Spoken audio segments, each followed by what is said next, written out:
Hey everyone, Mr. Payne on Monday, September 16th for our practice problems. So what we've got here is a word problem that says a survey showed that 4 out of 5 students own a bicycle. Based on this result, how many of the 800 students in a school own a bicycle? So for this, we want to have 3 categories. We want to have students that own the bicycles. So maybe we'll put B for bicycle. We'll put other for that don't own a bicycle, and we'll put total. Bot. Okay, so now we know if it's 4 out of 5 students, that means 4 own the bicycle, 1 will not, for a total of 5. And then what we want to do is we want to get an 800 down here. So can we go directly from 5 to 800 using multiplication? We can, and some of you will probably be able to do that. But it might be easier for some of you to take an extra step.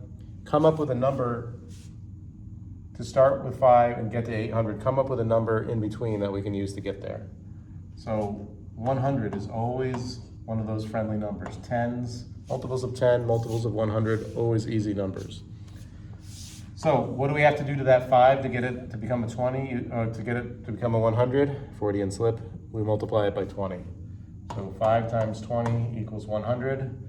And we'd have to multiply both of these by 20 as well. So 20 times 4 is 80, and 20 times 1 is 20.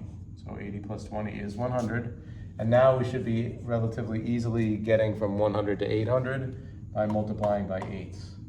So 8 times 20, well 8 times 2 is 16, so 8 times 20, 160.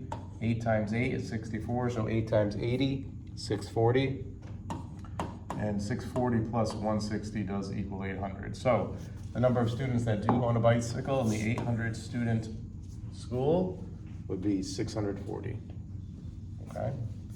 So how do we do these? Basically, you want to come up with the correct categories for your table.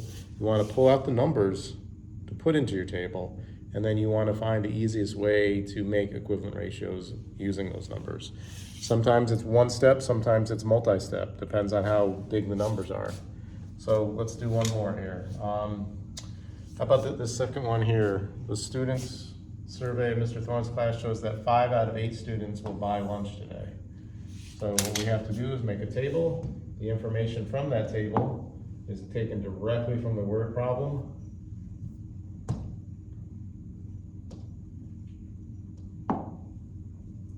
And what we're going to do is make our table. So students that buy lunch, we'll put other and we'll put total, lot. So 5 out of 8, so that means 5 buy lunch, 3 don't, for a total of 8.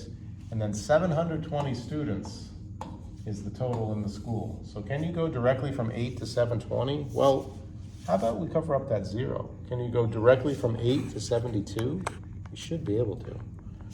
So if we multiplied everything by 9, this 9 times 8, this would be 72.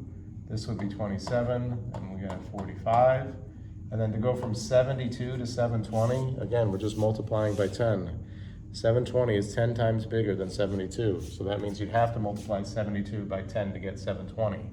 So to multiply the 45 and the 27, it's just putting a 0 at the end of both of them. And the number of students that will buy lunch is 450. Okay? All right, now I'm not going to do all 7 of these for you. I'm trying to think if there's any other problem here where it would be a little bit more difficult. And a lot of these are identical to what we did in class today.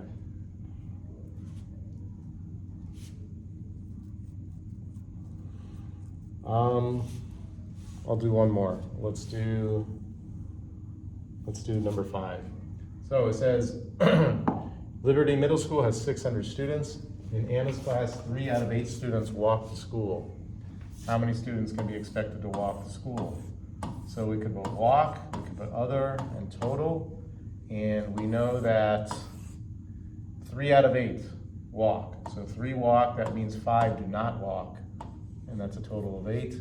And then for 600 students, so we need to somehow get a 600 here. I'm actually going to extend this below here. We need to get a 600. So what can we do to 8? Well, if it's hard for you to imagine how you would get to 600, take a 0 off. how could you get to 60? What could you do to 8 to get to 60? So think about it. Multiply it by 7. All right, and that you could do that. Multiply it by 7. That means this would turn into 56. This would turn into 35, and this would become 21. And now if you took 56 and multiplied that by 10, it would be 560, 350, 210. And now at 560, you're only 40 away from 600, so you would need to get a 40. So you could take 8, multiply it by 5 to get 40. 5 times 5 is 25, 5 times 3 is 15. And then remember, you could add these two rows together. 560 plus 40 is 600, 350 plus 25 is 375, 210 plus 15 is 225. So the number of students that would walk would be 225, okay? You have to be willing to kind of expand the way you think about things, okay? And use some numbers that will help you, like round numbers like hundreds and tens, and also use factors of numbers that you already know, your multiplication facts. All right, well, I'll see you tomorrow.